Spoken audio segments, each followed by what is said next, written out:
الرحمن الرحیم۔ اس وقت ہم لوگ موجود ہیں جناب سلمان فارسی کے باغ میں۔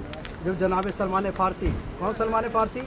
جن کے بارے میں رسول خدا نے کہا انہیں سلمان فارسی نہ کہا جائے بلکہ سلمان محمدی کہا جائے۔ السلمان منا اہل البیت، سلمان ہم اہل بیت میں سے ہیں۔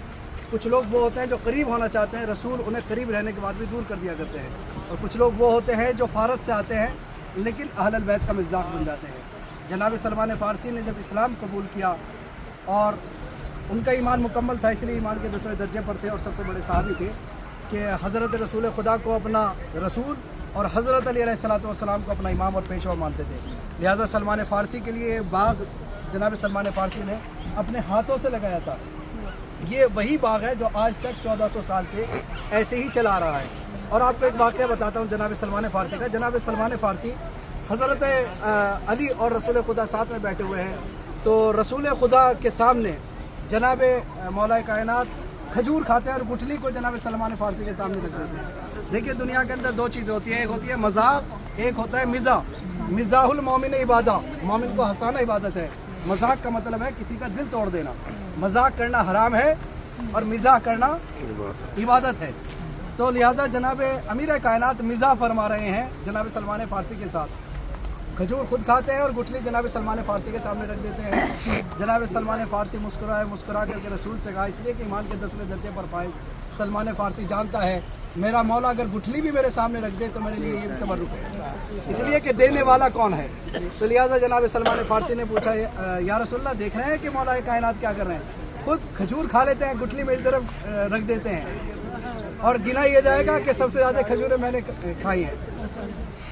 تو انہوں نے کہا کہ یا علی کم سے کم میری عمر کا، اس لیے کہ سلمان فارسی تھے، انہوں نے یہ نہیں کہا کہ میری عمر کا تقاضا۔ لہٰذا جناب سلمان فارسی صاحب بصیرت، صاحب فہم، ایمان کے 10ویں درجے پر فائز، السلمان منا اہل البیت کا مصداق اپنے دامن میں سمیٹے ہوئے، فضائل کا ایک سمندر، علی کا ایک گورنر، علی کا چاہنے والا، جس کی نماز جنازہ مولا علی نے خود جا کر کے پڑھائی ہو، اور جو مرنے کے بعد جیسے ہی مولا کائنات پہنچے ہیں تو اٹھ کر کے بیٹھ گئے۔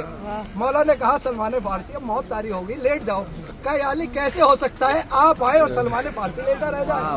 اس کا مطلب ہے علی کا چاہنے والا کبھی مرا نہیں کرتا۔ جناب سلمان فارسی کھجوریں رکھتے چلے جا رہے ہیں۔ رسول خدا نے کہا کہ تو علی سے پوچھو کہ کیا ماجرا ہے۔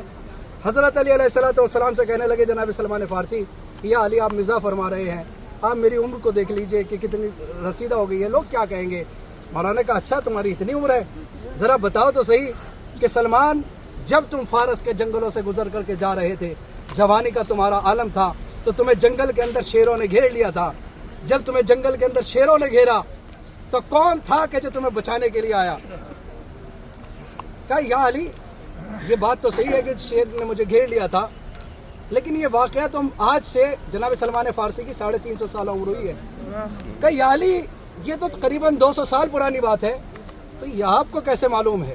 دیکھیں سلمان فارسی جیسا صحابی، السلمان منا اہل البیت کا مصداق، دنیا کے سامنے فضیلت علی کو کس طریقے سے ظاہر کرتا ہے۔ یا علی یہ تو 200 سال پرانی بات ہے کہ جب مجھے شیروں نے گھیر لیا تھا، آپ کو کیسے معلوم ہے؟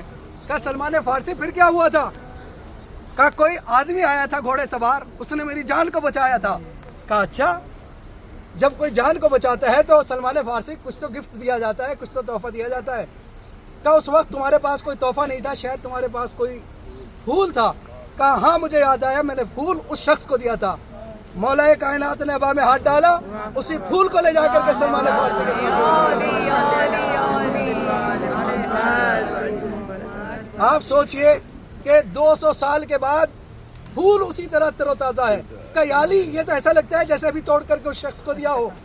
آپ سوچئے 200 سال کے بعد بھی اگر پھول معصوم کے پاس آ جائے تو مرجھا نہیں سکتا، تو 1400 سال گزر جانے کے بعد اگر گل نرجس امام زمانہ پردہ غیب کے اندر موجود ہے تو اس پہ کیسے حرف آ سکتا ہے؟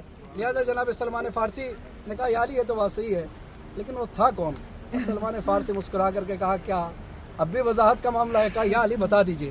کہا سنو تمہیں شیروں نے گھیرا تھا اور تم نے جس کو پکارا وہ شیر خدا تھا، اور وہ میں علی ابن ابی طالب تمہارے سامنے فی الحال موجود ہوں۔